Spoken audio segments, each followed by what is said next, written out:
Channel Rupali, voice of Bangladesh. Tangail জেলার ৮টি আসনে বিজয়ী সকল সংসদ সদস্যদের চ্যানেল রূপালী এইচডির পক্ষ থেকে প্রাণ ঢালা শুভেচ্ছা ও অভিনন্দন জানাচ্ছি।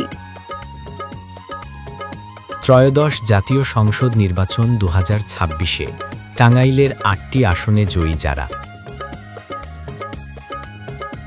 টাঙ্গাইল ১ মধুপুর ধনবাড়ি, স্বপন ফকির, বিএনপি।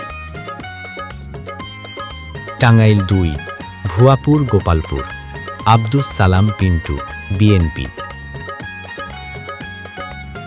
টাঙ্গাইল ৩ ঘাটাইল, লুৎফর রহমান খান আজাদ, স্বতন্ত্র।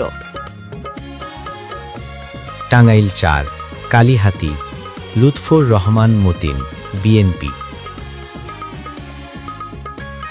টাঙ্গাইল ৫ টাঙ্গাইল সদর, সুলতান সালাহুদ্দিন টুকু, বিএনপি। টাঙ্গাইল ৬ দেলদুয়ার নাগরপুর, রবিউল আওয়াল লাফলু, বিএনপি। টাঙ্গাইল ৭ মির্জাপুর, আবুল কালাম আজাদ সিদ্দিকী, বিএনপি।